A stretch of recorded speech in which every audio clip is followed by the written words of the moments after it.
Que la bonté et la vérité ne t'abandonnent pas. Et lis-les à ton cou, écris-les sur la tablette de ton cœur, et tu trouveras la faveur et la bonne sagesse aux yeux de Dieu et des hommes. Proverbe 3, 3, 4. Ce verset suggère que nous n'avons pas recherché l'estime des autres, mais quelle sera plutôt la conséquence de la recherche d'autre chose, la bonté et la vérité manifestées dans notre vie.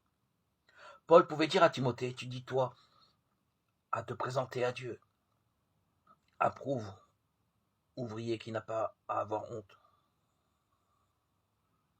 exposant justement la parole de la vérité. De Timothée 2,15. Ainsi nous avons plutôt à rechercher l'approbation de Dieu et comme ouvriers du Seigneur, l'estime de notre Maître. Que nous puissions l'entendre un jour nous dire « Bien bon et fidèle esclave, entre dans la joie de ton Maître » Matthieu 25, 23.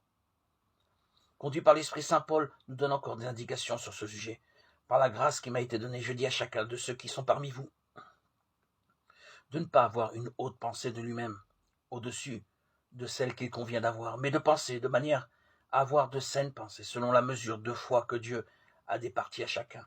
Romains 12, 3.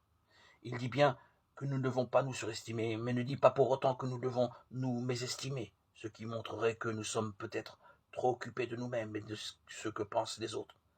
Au contraire, il pouvait dire aussi « Il m'importe fort peu d'être jugé par vous, ou d'avoir à répondre devant les hommes. Et je ne me juge pas non plus moi-même, car je n'ai rien sur la conscience. Mais pour autant, je ne suis pas justifié. Celui qui me juge, c'est le Seigneur. 1 Corinthiens 4, 3, 4. Le secret au sujet de l'estime de soi est de ne pas être occupé de soi-même, ni en bien, ni en mal, mais d'être occupé de Christ. L'apôtre Paul pouvait dire « Pour moi, vivre, c'est Christ ». Philippiens 1, 21. Est-ce que je peux dire la même chose? Paul pouvait affirmer « Je sais qu'en moi, c'est-à-dire en ma chair, il n'habite point de bien ». Romains 7, 18. Mais aussi « Je peux tout en celui qui me fortifie ». Philippiens 4, 13. C'est certainement ce que le Seigneur désire que nous apprenions aussi. En moi, rien. En lui, tout.